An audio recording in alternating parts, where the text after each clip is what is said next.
this, we launch into this journey. And what a, as a first-time novelist, you did not choose simple subject matter. You chose an epic, truly, tale. Can you give us an idea? Perhaps we could sort of touch upon the genesis of this sweeping work. What were some of the inspirations for Strum? Well, I was actually in Australia at the time, having lived there for, at that point, 12 years. And, as you all know, I grew up in Pasadena, lived in California most of my life, had traveled pretty extensively.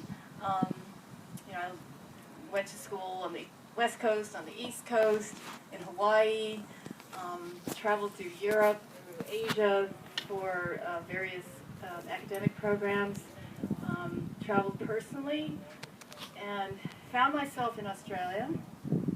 Lived there for longer than I expected to, but enjoyed, I think, every minute of it, but was kind of ready to come home. And at the time, I was running an arts incubator in Nambour, Queensland, Australia. And I went to, it was an arts incubator, so we had performing arts venues, we had galleries, we had, black box theater. It was a wonderful time in my life where music and art was basically my life every day. But I was at this music expo buying very expensive professional recording equipment for the theater. And at this expo was a musical instrument section. And there were all these guitars. And I remembered when I was 14 in Germany, some of you remember, I had bought a guitar because I always wanted to play guitar. And I carried this guitar through Europe with us. And my dad was working in Saudi Arabia at the time, and we were traveling through Europe as part of, the perk of traveling to Saudi Arabia. And I bought this beautiful guitar, and I couldn't wait to play this thing. I carried it all through Europe and wherever else we went, and I came home and tried to play this guitar, but I was a complete disaster. It wasn't that I couldn't play, because I'd been playing piano at that point, for years. I could read music, but my fingers were bleeding.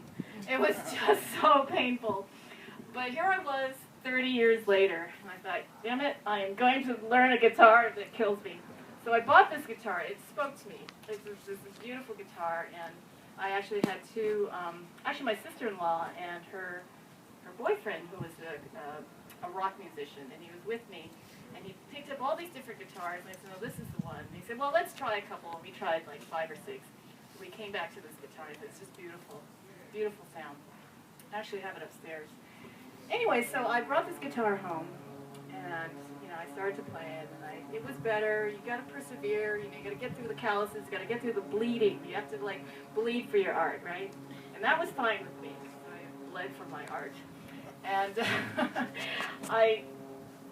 I started researching this company. Now, this guitar is called a Seagull guitar. It's made by a company called Seagull, and Seagull is based in Quebec, Canada.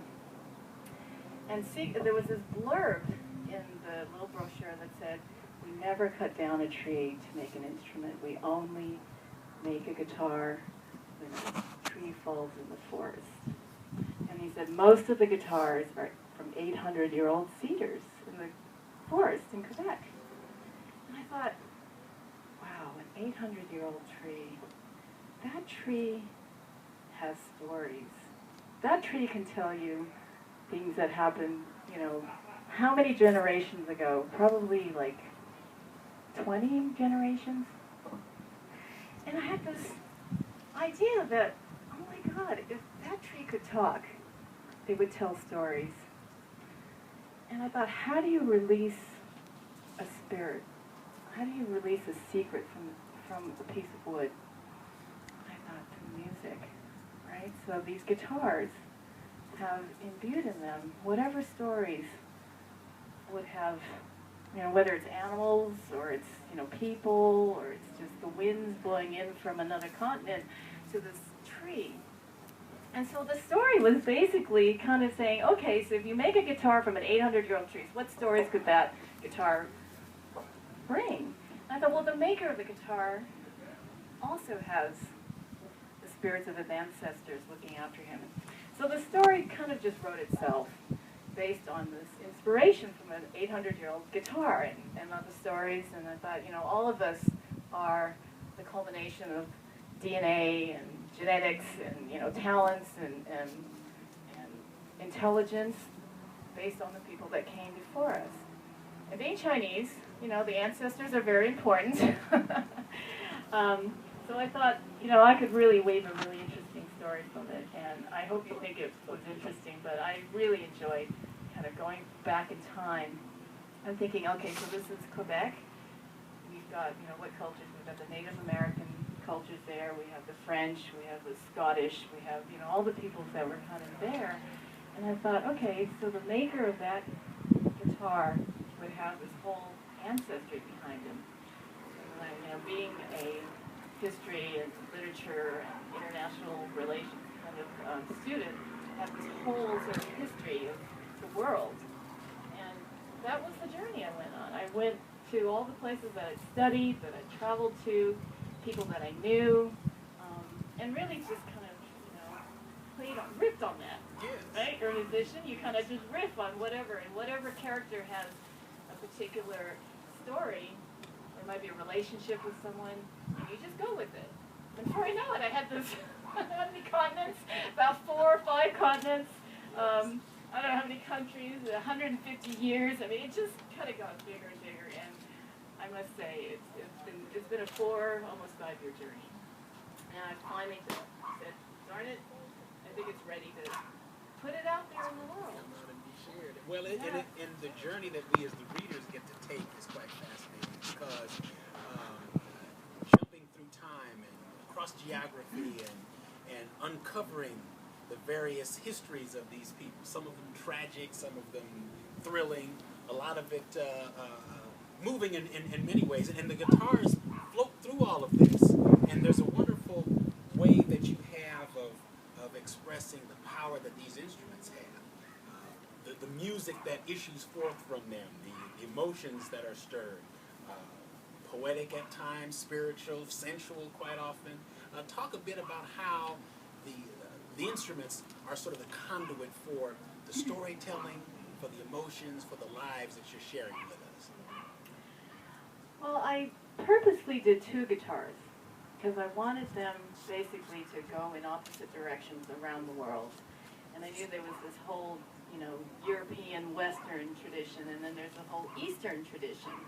And I love the idea of them coming together, like going in opposite directions. So, it turned out the story kind of, as I said, wrote itself, but Bernard, the maker of the guitar, he's a Native American, but he's adopted by this kind of, white Caucasian family who's kind of taken him in. And then he has this lover, a girlfriend, who he's completely smitten with. But she goes on and marries somebody else. But he still gives her this guitar, and he says, take it with you, wherever you're going, just take it, just go. And so she goes to Europe, and it just so happens his family, his adopted family, they've been sort of toying with the idea of becoming missionaries and, going to somewhere in the world and doing good. And so it kind of, like, the opposite, like you would have thought they'd go to Europe, but instead they go to Asia, and she goes to Europe, and the guitar is pretty much almost as a literary convention, kind of just following their path. So it's sort of the people that come in contact with the instrument really kind of impact the lives of the person that carries this guitar with them. But the guitars themselves have a life of their own.